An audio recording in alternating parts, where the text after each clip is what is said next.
Good morning, viewer. Welcome to our first TV US. Here is the breaking news. Yes, US President Joe Biden has said there is total unanimity with European leaders over Russia's troop build up on its border with Ukraine. During crisis talks on Monday, Western powers agreed to unprecedented sanctions against Russia if it were to invade. The US has also put 8,500 troops on alert, which Russia said caused it great concern.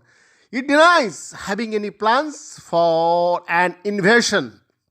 However, some 1 lakh Russian soldiers have been deployed on Ukraine's border, joining the US and UK in Monday's talk were the leaders of France, Germany, Italy, Poland, and the EU.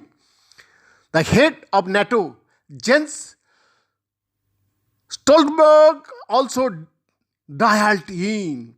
I had a very good meeting, total unanimity with all the European leaders, Mr. Biden said afterwards. A Downing Street spokesperson said that leaders agreed on the importance of international unity in the face of growing Russian hostility.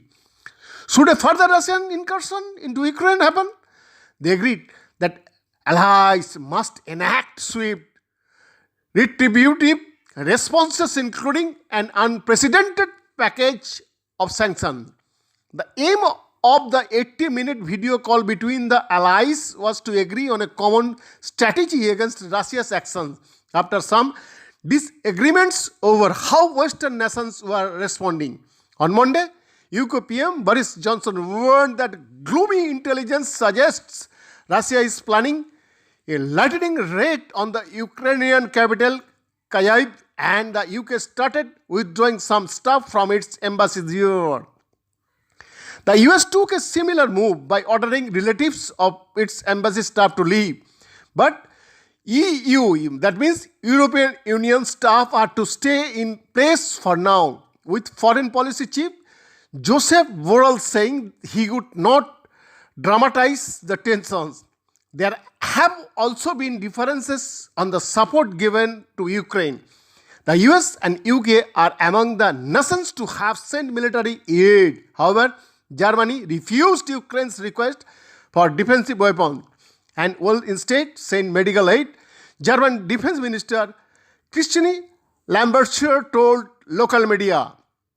The Pentagon has said some 8,500 combat-ready US troops are on alert to deploy at short notice. But they would only be deployed if the NATO military alliance decides to activate a rapid reaction force or if other situations develop, said Pentagon Press Secretary John Kirby. There are no plans to deploy to Ukraine itself, he added. Some NATO members, including Denmark, Spain, France, and Netherlands, are already planning to send fighter jets and warships to Eastern Europe to bolster defenses in the region. Over the weekend, some 90 tons of US lethal aid, including ammunition for frontline defenders, arrived in Ukraine. The Kremlin has said it sees NATO as a security threat and is demanding legal guarantees that the alliance will not expand further east, including into neighboring Ukraine. But the US has said the issue to stake in is Russian aggression, not NATO expansion. For months now, the Ukrainians have been preparing a territorial defense force of volunteers. They are training for a possible defense of Kyiv. One woman member, Marta Yuchkiv, a doctor in her 50s, told, "Of course, I am worried. I am a peaceful woman. I don't want to have a war started. But in case it is started, I should be ready to defend my country." Andriy Volkov, an IT consultant in Kyiv, called the situation dangerous. "The situation is extremely tense. I think something might happen," he said, adding that he was making contingency plans. Going to Western Ukraine, I suppose. Going somewhere where it is going to be safe. Russia has seized Ukrainian territory before when it annexed Crimea in 2014 after Russian forces seized control. Crimea voted to join Russia in a referendum the Western Ukraine deemed illegal. Russian-backed rebels also control areas of eastern Ukraine near Russia's border.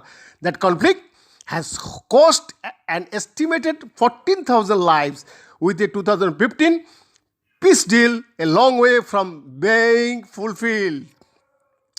BNS report for Shakti Viewers.